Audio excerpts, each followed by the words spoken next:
Siempre que llego a Santander, recuerdo la conversación que tuvieron Sileno y Midas. Dirán ustedes, lo de Midas les suena, ya les hablaré más de Midas. Sileno era un seguidor de Dionisio, es decir, hablando en el español normal, un borracho, seguidor de Dionisios, de Baco.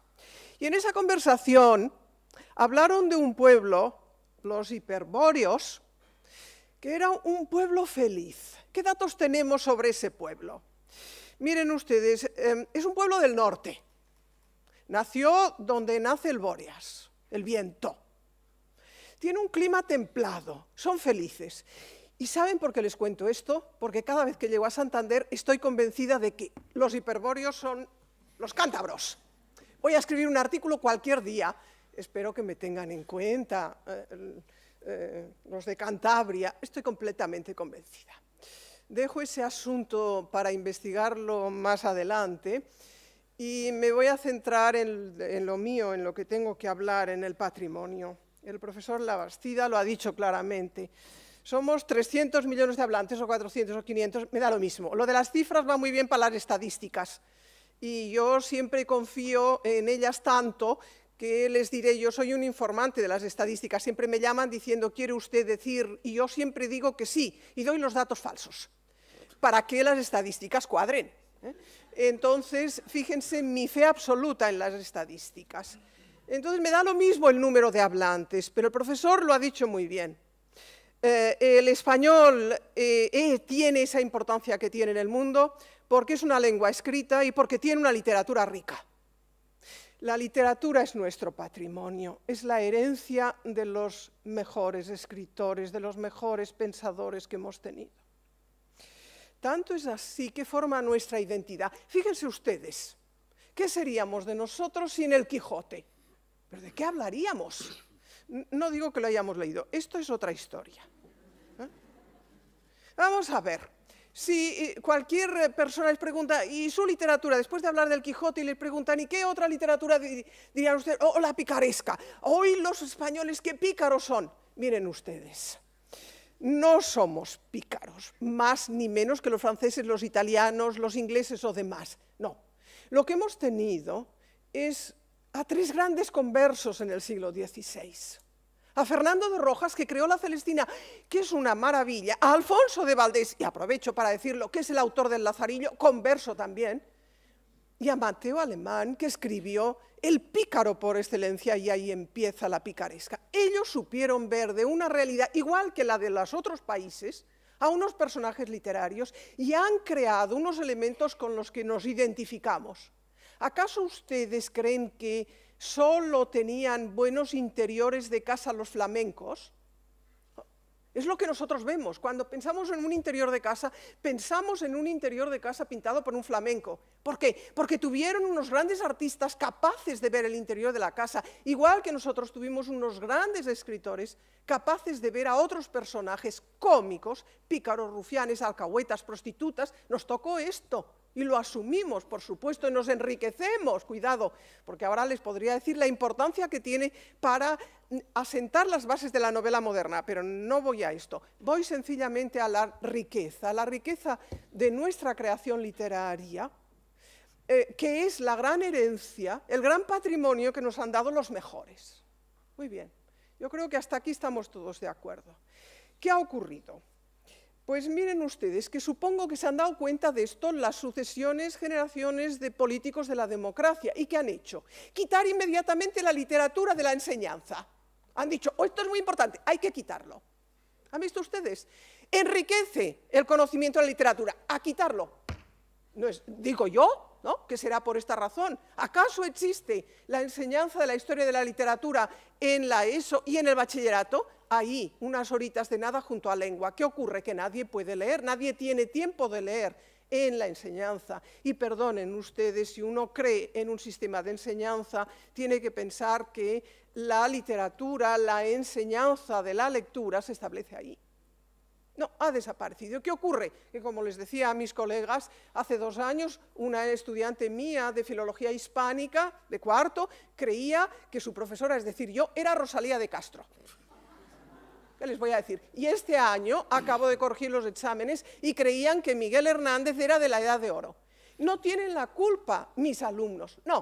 Tienen la culpa que no han recibido ninguna organización de una historia literaria porque no tiene lugar en la enseñanza de la literatura. Precisamente porque la enseñanza de la literatura es la forma de enriquecernos. Solo si empezamos a leer podremos atesorar esa sabiduría, ese saber hacer y podremos después sacar de nosotros lo mejor. Estoy leyendo ahora a Walter Scott, no les digo por qué. Es el que inventó las falditas escocesas. Ustedes se acuerdan, ¿no?, de las falditas escocesas. Van a Escocia, las falditas escocesas. Inventó de un literato, de Walter Scott. ¿Qué se creen ustedes? ¿Que esto era anterior? No, hace 4 días. Sí, y ahora van con esas falditas. No las califico, no me gustan los adjetivos, ¿no? Pero gracias a un escritor genial que es Walter Scott. Estoy leyendo Walter Scott, no les digo por qué, me estoy divirtiendo muchísimo, y dice: la edad del hombre se ve por las arrugas, la edad del sabio por los años de estudio, los años de lectura, los años dedicados a la lectura de nuestros mejores escritores, es decir, de los clásicos. De tal manera que ha ocurrido, miren ustedes, si en la enseñanza no se enseña la literatura ni cronológicamente, ni se hacen leer, ni se abren los clásicos para que podamos conocerlos, hemos llegado a que las editoriales cierran porque no tienen ventas, las librerías cierran porque ya no se compran, se desconoce ese patrimonio y se ha convertido los grandes escritores en nombres. Todos sabemos quién es Cervantes, pero ¿cuántos han leído el Quijote? ¿Cuántos saben que en un lugar de la Mancha no quiere decir lugar, sino que quiere decir en un pueblo? Acabo de leer un libro de un colega mío, no de mi asignatura, de otra, en donde decía: en un lugar de mi biblioteca estoy imitando el comienzo del Quijote. Perdone, usted no está imitando el comienzo del Quijote. En un lugar de la Mancha quiere decir en un pueblo de la Mancha, en una aldea de la Mancha. Entonces, ¿quién ha leído realmente a fondo el Quijote? ¿Quién ha leído realmente esas grandes creaciones que configuran nuestra forma de ser, nuestra identidad? Se están convirtiendo en nombres, como la estación del AVE preciosa en Málaga, María Zambrano. ¿Cuántos que viajan en el AVE han leído a María Zambrano? Nombres, puro nombre, nominalismo. ¿Por qué? Porque ha desaparecido la literatura de la enseñanza, o en este caso no solo la literatura, sino la filosofía. Bien, ¿por qué les digo esto? Pues miren, por 2 razones. Una, desesperada, soy una mujer de edad, me he dedicado a la enseñanza toda mi vida y soy maestra de alma, y entonces me dedico ahora, llevo ya unos años en este siglo, por una parte a ser filóloga de alto riesgo, porque ¿han visto ustedes que las viejecitas, qué hacen cuando llegan los 80, 85 años? Se tiran en paracaidistas. En paracaídas. ¿Lo han visto ustedes? El otro día no se le abría a una viejecita un paracaídas. Yo digo, claro, eso es lo que hay que hacer. Cuando uno tiene 80 años, pues se tira en paracaídas. Supongo es porque piensas, total, si me mato, pues no pierdo tanto, ¿no? Digo yo, pues no lo entiendo porque las viejecitas se tiran en paracaídas. Y entonces, ¿qué hago yo? Ser filóloga de alto riesgo. A eso me dedico. No les dedico cómo lo consigo, pero bueno, el resultado es peor que el paracaídas, no pueden imaginárselo. Esta es una de mis actividades, pero en la otra actividad me dedico a adaptar clásicos con toda fidelidad a los niños y a los estudiantes en un intento de transmitir ese patrimonio tan rico, riquísimo.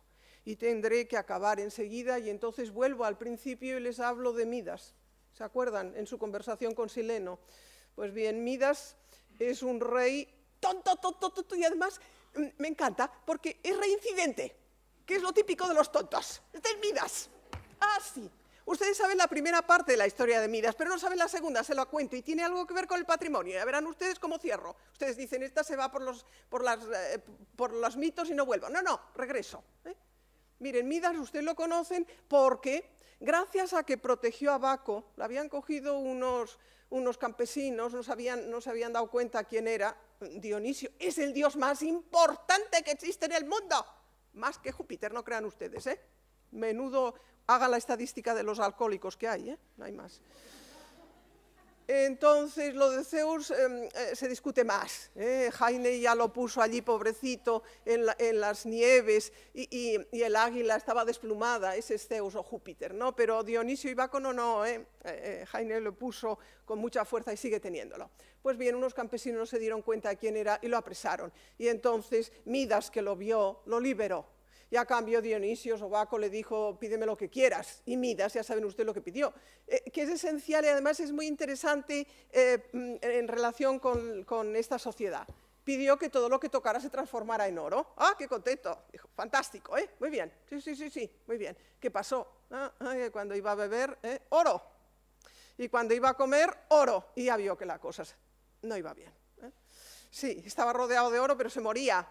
A ver, este mito yo se lo haría aprender como primera lección a todos los economistas, a todos los brokers, a todos los políticos, a todos, a todos. Vale, sigo.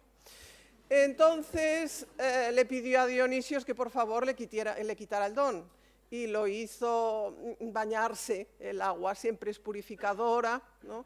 En el río Pactolo y le desapareció el don. Pero como les digo, el rey era bobo y siguió siendo bobo hasta el final. Y esta segunda parte no es tan conocida y a mí me interesa mucho más. ¿Por qué? Porque estaban disputando Apolo, el dios de las musas, de la buena música, de la buena creación literaria, el dios de las artes, con Pan, el sátiro, que tocaba el tambor y la flautita, lo popular, lo identitario popular, lo popular, ¿no? Lo rústico. Y entonces él, muy crecidillo, Pan, pues quería disputarle el cetro de la gran creación nada menos que Apolo. Entonces llamaron a Midas, ¿no? Y ahí está. ¿Y Midas qué hizo? Como tonto del bote, le dio el cetro a Pan, ¿no? Dijo que era mucho mejor lo popular que la gran creación. Vean ustedes, Pero ¿qué pasó? Que Apolo, ¿qué le hizo? Lo que nos tendría que hacer a muchos, hacer crecer unas orejitas de asno. Y entonces, ¿qué hizo Midas? ¡Oh! Y era rey, se las tapó. Ustedes, yo siempre a veces voy al espejo a ver. Por eso siempre me peino así, para ver cuando empiezan a crecer, acabar. Creo que tengo un cierto movimiento, entonces voy a acabar enseguida, no se preocupen. Entonces se los tapó. Pero ¿quién le veía las orejitas de asno? El peluquero. Y entonces el pobre hombre las veía y lo que quería, ¿qué era? Pues contarlo, que es lo que queremos todos. Cuando uno averigua algo, lo que quiere es contarlo. Y entonces no lo podía contar a nadie porque le iba a la cabeza. Era el rey. ¿Qué hizo? Me encantó. Se fue al campo, hizo un agujero y entonces dijo, Midas, el rey tiene orejas de asno, y lo tapó. ¿Y creen ustedes que esto se acabó? No. Ahí crecieron unas cañas. Y cuando las cañas crecieron bastante, el viento, al moverlas, decía, Midas tiene orejas de asno, Midas tiene orejas de asno. ¿Verdad que ustedes lo han oído muchas veces? ¿Verdad que sí? ¿Saben ese rumor que oyen de vez en cuando oyen hablar a... no digo a quién, a cuántos, a quiénes? Esto es lo que pasa. ¿Y qué pasa? Vuelvo al principio, quitaron la literatura, lo que quieren es que nos crezcan a todos orejas de asnos. Ustedes y yo vamos a intentar evitarlo. Por favor, lean los clásicos y no solo esto, transmítalo a sus alumnos, da lo mismo que ustedes estudien lo que estudien. Es nuestra cultura, es nuestra riqueza, es nuestro patrimonio y cuando ustedes tengan hijos, pónganle a sus hijos en sus manos un libro. El otro día, por ejemplo, tuve el placer, estaba firmando un lazarillo a un niño, me llegaba al hombro el niño, tenía 9 años y me dice, Rosa, ¿te puedo preguntar algo? Digo, naturalmente. Dice, ¿a ti qué te parece? ¿Cuál es el golpe más fuerte que le han dado a Lázaro? Digo, hombre, caramba, el del clérigo, 3 días inconsciente, y me miró y me dice, ¿y qué me dices del jarrazo del ciego? Y miren, estuve a punto de ponerme a llorar, lo quería abrazar, ¿por qué?